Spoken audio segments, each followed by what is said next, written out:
Carlito, você botou aí que o Batoré morreu também. O Batoré também é apontado como queima de arquivo. Tá aqui, ó. Batoré morreu também, aliado de Adriano da Nóbrega, morreu em 2019. Batoré morreu em 2019. Robocop morreu em 2019, que era aliado, inclusive, do Cristiano Girão, que é esta figura aqui, tá? Então, morreu em 2019. Batoré morreu também. O Robocop, se não me falha a memória, foi em 2019 também, que o Robocop foi morto, tá? Aqui, ó. Quebras telemáticas. Por meio de testemunhas e quebras telemáticas de celulares e computadores dos investigados, chegou-se a um elo em comum. O ex-policial civil Wallace de Almeida Pires, vulgo Robocop, morto em julho de 2019. A polícia acredita que ele tenha sido assassinado como queima de arquivo. Robocop era miliciano, braço direito de Girão. Era ele quem tocava os negócios, principalmente de aluguéis e imóveis da Gardenia Azul, durante os 8 anos em que o ex-vereador ficou preso. Então, em tese, o Maxwell tinha um contato ali com o Robocop, né, que era essa figura aqui que morreu, tá? Vou botar aqui a imagem clara para vocês. Era essa figura aqui que morreu, ok? E a gente vai ter aqui também outra figura importante que morreu. Vamos descendo aqui para vocês entenderem. Outra figura importante que morreu, o Macalé. Por que o Macalé é importante e morreu em 2021? Inclusive, não tem informação sobre os criminosos até agora. Porque o Macalé, ele teria uma relação com o Bernardo Belo, apontado pela Júlia Lotufo, ex do Adriano da Nóbrega, viúva, como sendo sócio do Adriano da Nóbrega. Perfeito? E ele já teria sido envolvido, segundo a própria Júlia, em outras questões. Inclusive, ela dizia que o Adriano da Nóbrega tinha algumas desconfianças em relação ao Bernardo, porque não gostava de algumas posturas envolvendo o Bernardo, e o Macalé tinha sido apontado ali como uma pessoa envolvida em um atentado a um parente da família do ex-bicheiro Maninho, né, do falecido bicheiro Maninho, aqui, ó. Em outubro de 2019, o material está aqui, ó, certo? Caso Marielle, apontado como elo entre matadores e mandante, foi segurança de bicheiro e citado na CPI das milícias. E aqui está o material da Vera Araújo, a Rafael Soares, publicado, inclusive, no dia 26, né, hoje, dia que eu estou gravando esse vídeo. E aqui traz, ó, em outubro de 2019, na apuração do atentado contra Shana Harushi Garcia, filha do bicheiro Valdemir Paes Garcia, o Maninho, a polícia citou Macalé como integrante da organização criminosa do contravessor Bernardo Belo. Então a gente já consegue conectar aqui, ó, Bernardo Belo e o Macalé.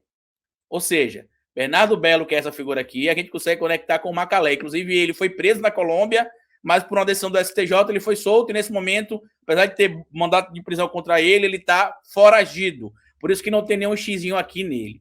O Ronald, inclusive, também está solto, ele foi preso recentemente, mas depois foi solto. E, Carlito, por que você colocou aqui o Bernardo Belo e o Witzel? Por quê? Porque, segundo a delação feita pela esposa do Adriano da Nóbrega, a Júlia Lotufo, o Witzel poderia estar, em tese, por trás da morte do Adriano da Nóbrega, em tese. Como assim, Carlito?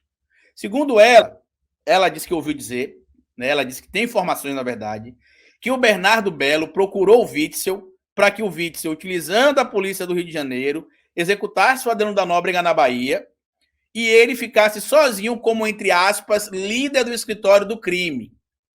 E que isso seria bom para os dois, segundo a Júlia tinha passado, porque, segundo a fala ali do Bernardo Belo, o Adriano da Nóbrega seria eliminado, o Bernardo Belo não teria, em tese, sócio, e o Wilson Witzel passaria a imagem para a população do Rio de Janeiro que ele estava combatendo o crime organizado. Seria, em tese, um negócio bom para os dois. Só que teve um problema no meio do caminho, né? Qual que foi o problema? Bolsonaro. Porque a gente precisa lembrar que o Adriano da Nóbrega morreu, né? Teve um problema, né? Essa briga entre Witzel e Bolsonaro. E é interessante a gente trazer aqui também que quando o Adriano da Nóbrega faleceu, em 2020, o Eduardo Bolsonaro, estranhamente, estava na Bahia, para ser mais específico, em Salvador. Ele estava lá na semana, inclusive, em Salvador. Tanto que muita gente aponta um suposto complô, uma suposta conspiração por conta disso. E aí eu quero trazer para vocês aqui o ponto que é importante dessa briga entre Witzel e Bolsonaro, porque, segundo o Wilson Witzel, o crime que acabou resultando ali no seu impeachment, ele disse que só aconteceu, ele disse que só foi impeachmentado porque ele começou a investigar o caso Marielle. E chegou, em tese, próximo do Bolsonaro com aquela história toda do porteiro, que era o porteiro, não é o porteiro, é para ir na casa do seu Jair, não é ir para casa do seu Jair. Já já eu vou chegar na parte sobre o que eu acredito do envolvimento do clã Bolsonaro com as milícias do Rio de Janeiro, né? Se eles foram mandantes ou não do crime de morte da Marielle e do Anderson, certo? E eu quero trazer aqui para vocês, já de cara, um material que mostra que o Witzel, na CPI da Covid, certo? Falando sobre o motivo do seu impeachment.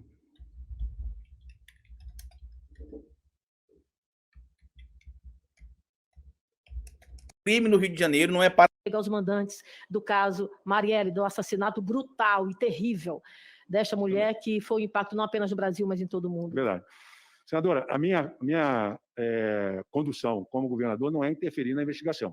Quando eu chamei os delegados que estavam à frente do caso Marielle, eu havia me comprometido com a família da Marielle, com a mãe, que eu inclusive recebi no Palácio Guanabara, que o governo do Estado faria de tudo para saber quem eram os executores e mandantes. Com 2 meses de governo, em fevereiro, os executores da Marielle foram presos, porque na reunião que eu tive com os delegados, eu não tive acesso ao processo.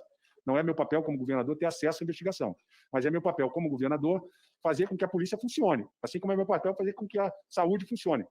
Eu perguntei aos delegados, o que vocês têm de elementos do ponto de vista de autoria e mandante? Os delegados disseram, nós temos os autores, eu não quero saber quem são. Eu sugiro a vocês que fechem essa parte do inquérito e abram um novo inquérito, uma sugestão com experiência com o magistrado. E nessa nova fase, vocês vão encontrar quem é o mandante do crime. Quando se fez a prisão dos executores da Marielle, deu-se prosseguimento às investigações dos mandantes e chegou-se no porteiro. A partir dali, houve esse inquérito requisitado pelo ministro da Justiça para, no meu entender, coagir a testemunha, que foi de fato coagida, ela não quis mais prestar o depoimento, e o meu impeachment foi na sequência de todos esses atos, e a polícia hoje, a investigação do caso Marielle caiu em banho-maria, no meu sentido. Na sua opinião, o seu impeachment é fruto da sua atuação em relação ao caso Marielle? Começou ali. Começou ali, diz o Witzel. Vamos avançar um pouquinho mais, só para ver um pouco da conclusão do Carlito mais para frente do doc. E aí eu vou encerrar a exibição por aqui. Assistam o doc completo, tá, gente? Estou jogando aqui, ó. Mini doc do Carlito, o historiador. Tá aqui para vocês entenderem justamente o envolvimento do clã Bolsonaro com as milícias e o caso Marielle Franco. Vamos lá. Quando o nome Jair foi citado, o homem da Casa de Vidro, o presidente, o Ministério Público do Estado do Rio de Janeiro teve de suspender a coleta de material porque envolveu o presidente da República. Então, quem deveria fazer essa investigação? A PGR. Só que, segundo informações das colunas que eu divulguei para vocês aqui, inclusive do próprio Intercept Brasil, deixa eu até trazer o nome do repórter aqui que escreveu esse material, que é justo, né? A gente dá crédito para quem faz o trabalho bem feito. É o Sérgio Ramalho também. A PGR não encontrou esse material lá nas suas denúncias, inclusive nem com outro nome, e não tem forma. O Ministério Público do Estado também não passou muito detalhe, e uma fonte disse que não foi encaminhado para que se investigasse o suposto envolvimento do Bolsonaro com o Adriano da Nóbrega, ou com a morte do Adriano da Nóbrega, ou com a proteção. Por quê? Porque essas ligações aí eram da rede de proteção do Adriano da Nóbrega. E aí eu acredito que, por conta da relação do Bolsonaro, do Carlos Bolsonaro, eu acho até mais que do Bolsonaro e do Flávio, supostamente, com os esquemas ali da milícia, eles começaram a ameaçar o Bolsonaro e o Flávio de que se eles fossem presos, eles iriam abrir a boca. Inclusive, eu acredito que se o Rony Lessa delatar alguém, ele vai citar se ele tinha alguma relação ou não com o Bolsonaro e vai confirmar isso, que eu acredito que pode ter sido o que aconteceu. Por que eu acredito que tenha sido isso? Vamos entender uma coisa aqui que muita gente deve ter se perguntado, tá certo? Em 2000, Carlos Bolsonaro é eleito vereador no Rio de Janeiro, certo? Carlos Bolsonaro é eleito vereador em 2000. Em 2002, Flávio Bolsonaro é eleito deputado estadual. Em 2014, Eduardo Bolsonaro é eleito deputado federal, por São Paulo. E Bolsonaro eleito deputado federal pelo Rio de Janeiro. Ou seja, você tinha um representante do Rio de Janeiro na Câmara de Vereadores, você tinha um representante do Rio de Janeiro na Assembleia Legislativa Estadual, e você tinha um representante do Rio de Janeiro na Câmara dos Deputados Federais, o Jair Messias Bolsonaro.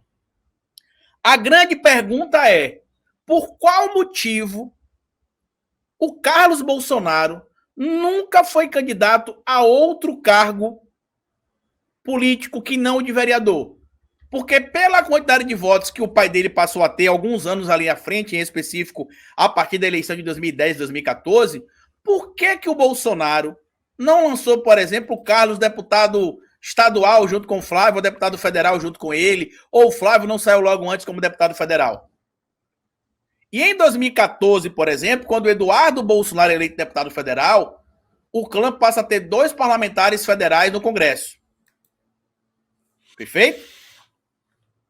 E o Flávio continua lá no estado do Rio de Janeiro, estreitando, entre aspas, supostamente, a relação com as milícias do Rio de Janeiro. Em 2018, ele é eleito senador, inclusive o mais votado em Rio das Pedras. Eu vou deixar a fonte para vocês aqui. O mais votado em Rio das Pedras. Em 2022, agora, inclusive, o Bolsonaro foi o mais votado em regiões, em 90% ali das regiões controladas por milícia. O Bolsonaro teve 90% dos votos, se não me falha a memória, eu vou mostrar para vocês a informação aqui já. E o Carlos Bolsonaro não se lança candidato a deputado estadual. Ou seja, o clã fica sem representante nesse momento, de 2018 a 2022, na Assembleia Legislativa Estadual. Só que isso não é uma verdade. Por quê? Porque se as relações que a gente acredita que acontecem entre o clã Bolsonaro e a milícia for o que eu imagino que é, em tese, a milícia passou a escolher outro representante, que não fosse o Flávio. E aí não tinha mais necessidade de o clã Bolsonaro ter esse representante estadual. Perfeito? Até porque olha quem estava na presidência da República. Então, na minha análise, a conexão em tese com a milícia do Rio de Janeiro, com o caso Marielle Franco e com o envolvimento da família Bolsonaro, eles não seriam os mandantes do crime envolvendo a Marielle. Lembrem vocês, eu estou me referindo até o que se tem público nesse momento e o que está baseado no que foi dito ali na delação do Elcio, no anexo 2, que vazou. Se no anexo 3 vier outra informação, aí eu vou fazer análise e vou trazer para vocês a informação. Neste momento, não existe prova de que eles mandaram matar, mas existe muita materialidade para mostrar que talvez o caso Marielle comprometesse as relações financeiras dos Bolsonaro, com os esquemas que eles supostamente teriam com a milícia. Gatunete, gás, água, transporte público e também os loteamentos na Muzema, que é o que o Ministério Público também apoiou em denúncia. E por que eu cheguei a essa conclusão? Que inclusive tem participação também do Ministério Público. E não do Ministério Público agora, né, em tese, mas teve algum momento de membros da cúpula do Ministério Público. Porque a Júlia Lotufo, ela apresentou várias denúncias ali, várias delações, não foram aceitas, nenhuma das delações que ela fez. Inclusive, ela tentou fazer delação para entregar tudo que ela sabia sobre o escritório do crime e as milícias. Não aceitou, o Ministério Público não aceitou. Sobre políticos influentes com foro privilegiado, que ela sabia que tinha envolvimento com o crime e com a milícia. O Ministério Público não aceitou. Membros do Ministério Público, magistrados também que poderiam ter envolvimento com milícia e com o crime organizado, o escritório do crime, que o Adriano da Nóbrega conhecia. Eles também não aceitaram. Então, a grande pergunta que fica aqui é: por que a delação envolvendo a viúva do Adriano da Nóbrega não pôde ser homologada e não pôde ser levada à baila? Muito bom essa investigação do Carlito, gente.